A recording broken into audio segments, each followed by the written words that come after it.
What is up, everyone? Rayhatesu here, coming in with another Smite gameplay commentary and God Guide.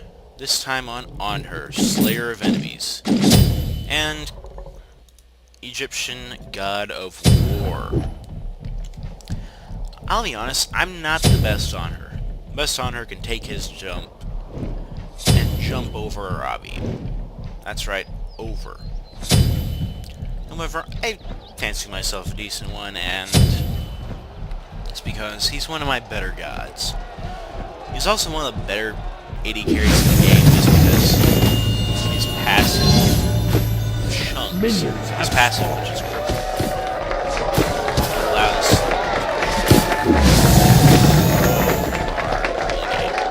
do you see that? Normally an AD carry will still hit hard enough to send Ra home, but had I wanted to, my Impale could have just completely rocked this one. And it was great for pushing waves. It's your pretty much only wave clear on Anhur.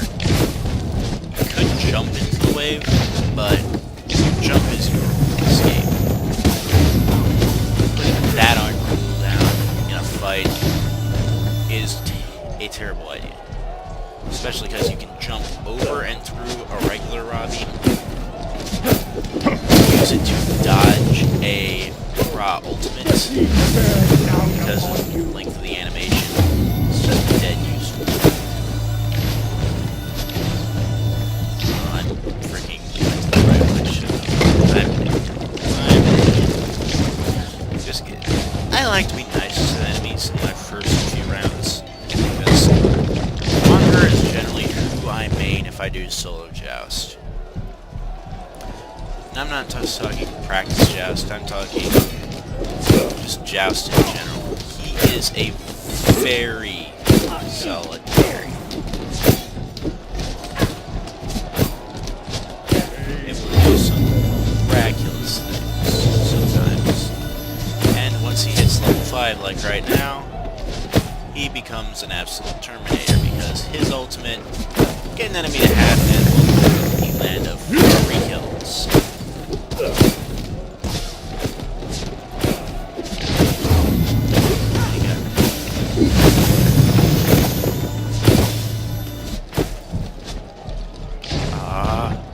There I actually did want to kill him, but he did get lucky to get out of my range, which, as you can see, my Impale is the same range as my basic attacks. If you're wondering how I have this blue arrow when the recent change got rid of it, there is an option to get this in your settings. It's very useful for aiming purposes in general. Anyway, Anhur's passive is Enfeeble. Basically, any basic attack hits that Anhur gets on an enemy lowers their physical protection and basically makes them have a bad day if they come in contact.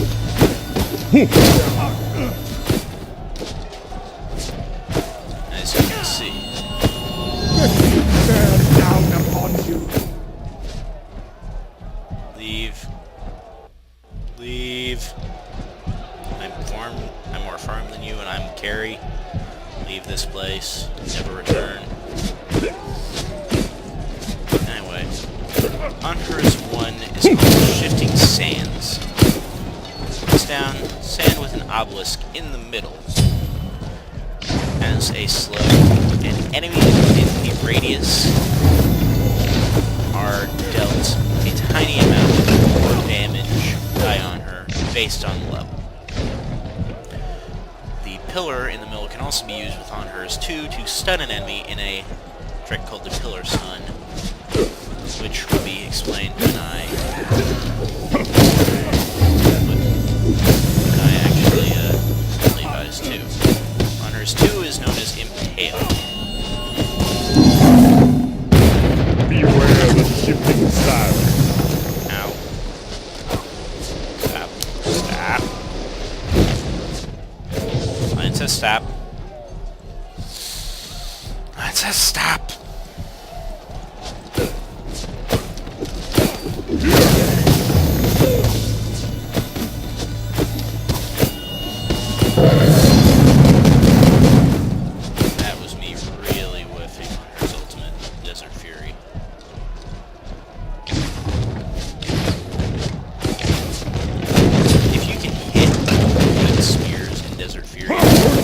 destroyed a middle enemy You are tower. pretty well sure to kill. It is early game kill, free kill. No extinguishers. Stop, stop, stop. On her time. Anyway, Wonders 2 is called Impale. It will go through minions, and the first god it hits will be knocked back immensely. Very useful for pushing stuff. And if an enemy is hit by it, and they hit a wall, they are automatically stunned. This is how you can use the pillar, is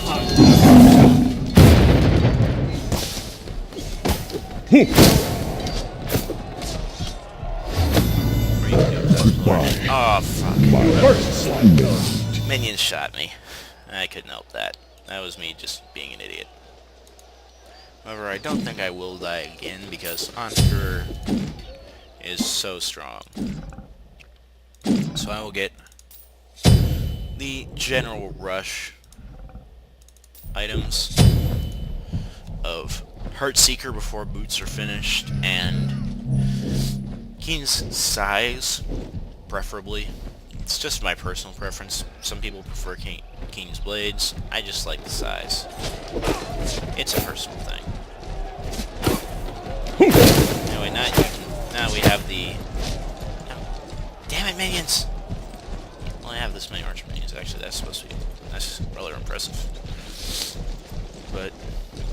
I have Keen's blades. I can lifesteal slightly more than with my deaths, and I can chunk out. Once I get Keen's size, however, I will be an absolute chunky machine when I get the contact draw.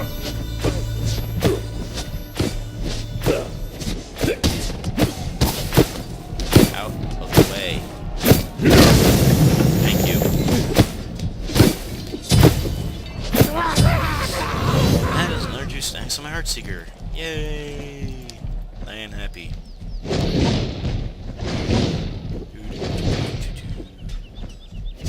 You generally want to level your jump last if you're in a team scenario. You want to level up your...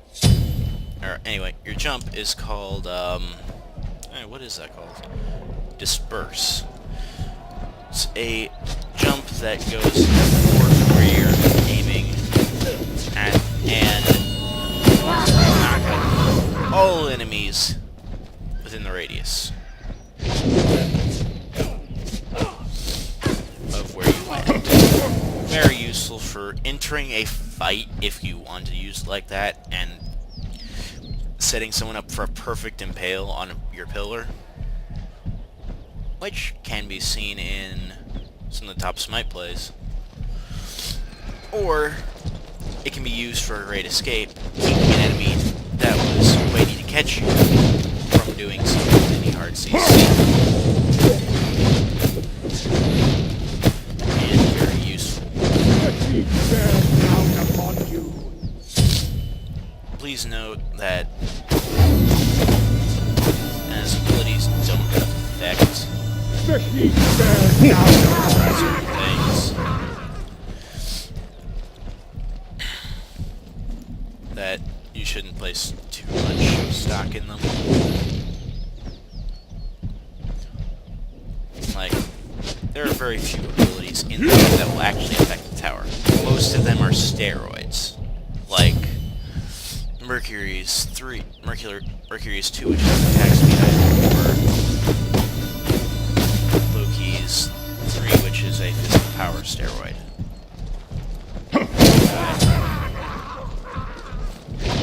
Sorry, I did for a second.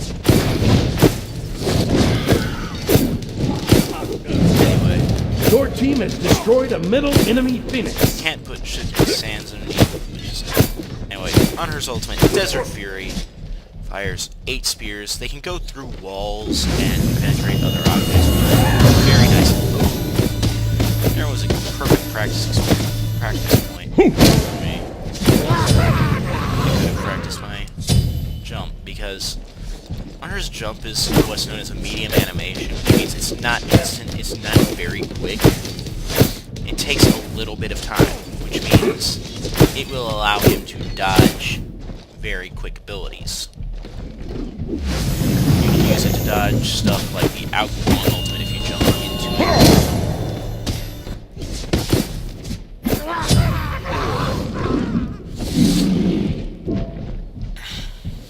Or stuff like the raw ultimate if you just jump right before he fires. It's very hard to trick, and a few people can master it, but I haven't managed to master it yet. I'm going to try to get it in this video, which is why I'm letting his Minotaur live as long as I am. But don't expect much. Anyway, all of Anhur's abilities stack very well with physical power. So, you get a get a few attack speed items and then get a penetration item like, I don't know, Titan's Bane. Not only will your attacks cut through enemies like hot knife and butter, but you will just tear completely through any attempts to survive with your Desert Fury. So like I said, early game, if they are not building any physical protection, they are pretty much free meat for Anhur. And you can become, as Squid just said, a rolling furry planet. Which is very fun. I've done it. Speaking of rolling furry planets, let's see if I can get a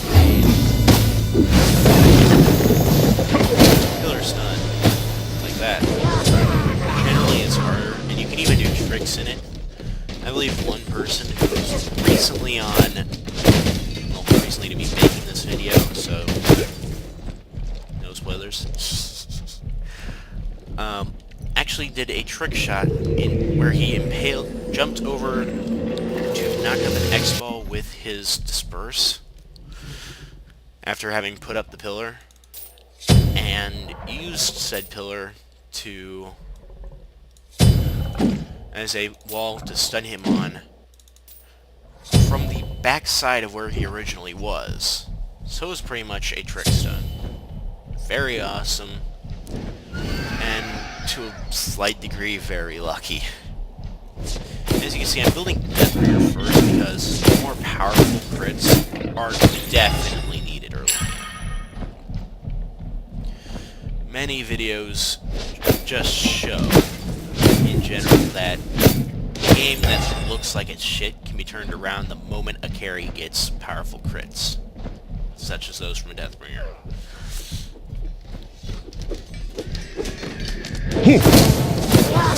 Not that this is turning around anything. I'm still dead. It just makes my life so much quicker on finishing him off.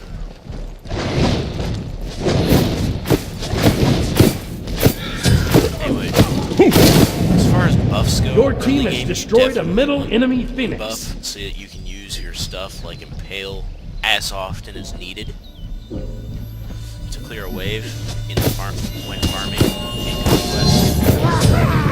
As you can see, if you saw those little yellow numbers that popped up when I was hitting Ra, that was the key in size. Their passive deals 20 plus 6% of the enemy's missing health as additional damage. Very useful for just shredding down anyone, especially tanks. Or unsightly mages. As the case may be here. Am I being down the mountains? Wait, Birdman. Laser at me. I was too concentrated on killing him because I didn't think he would. Whoops, I fucked up. I'm sorry, peoples. I'll let him live a little bit longer so that maybe he can get it by the next time he respawns. Maybe. I'm not promising anything. I still plan on killing him alive. That's the nice thing about Honor. You are a beast of death. Which is why, when it comes to the additional crits coming from Rage or Malice, I always get Malice on. Malice is just too powerful not to evade.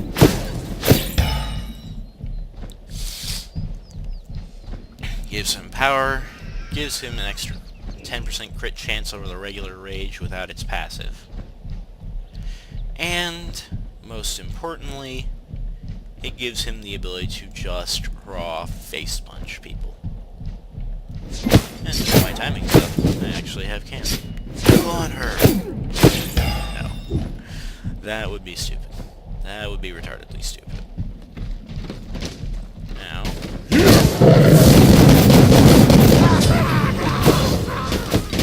Desert Fury. Used to full effect. Weaken with 1 spear, kill with 8. I do what I want. I'm alive. As you can see, I have my Heartseeker fully stacked, so that means I'm pretty much the Shred King of the planet right now. Well, like I said, as you can see, the Rage has 20 physical power, 20% crit strike chance, but 15% attack speed. Very useful, and you can add crit chance. But Malice has 10% crit chance static. Your team has destroyed a middle enemy Phoenix. A little bit more attack speed. Once you get Keen's size, you don't need much more attack speed, and getting regular Rage is kind of worthless.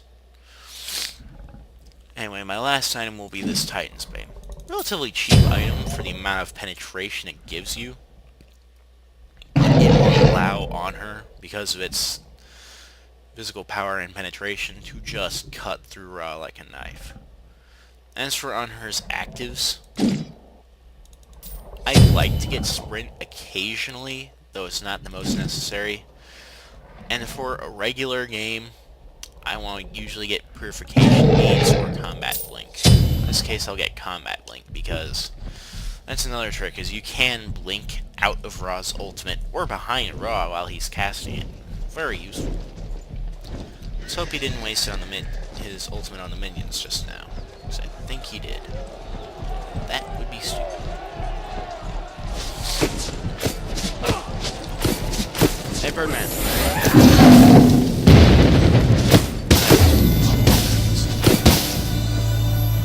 No. You don't escape, freaking lion. The lion is death. You cannot escape death. I tried. Minotaur's probably going to go down. Actually, fuck it. It is going to go down.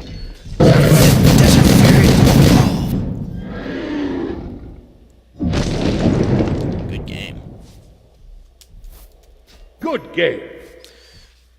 I do have a voice pack on the next god, so you're going to enjoy that a little. But, yeah. Anhur is one of the better carries. He's not the best for split pushing. And in a massive fight, he can be easily focused because none of his abilities give him really too much escape other than his jump. You can use the pillar to stop enemies from going at you in a dash, but that's a very tricky thing to do. Anyway, I do recommend the item build, though if you believe you're going to die too much for Heartseeker, immediately go for Devo Gloves. Devourer's Gloves are the safer stacking item that will still give you a bunch of physical power, and at the same time give you enough lifesteal to box and stay alive. Anyway, my name's rayhatesu, and if you want to find me on Smite, look up Watsuki. And if you're wondering about how I got the name, I used to like the old manga works by the guy who made Rurouni Kenshin and Buso Renkin. The artist in question is named Nobuhiro Watsuki, so I figured I'd honor him as such. That and some bastard took rayhatesu already. I hurt you! So much! Anyway, that's off topic. I am rayhatesu. Want to find me on Smite? Hit up Watsuki. Have a nice day.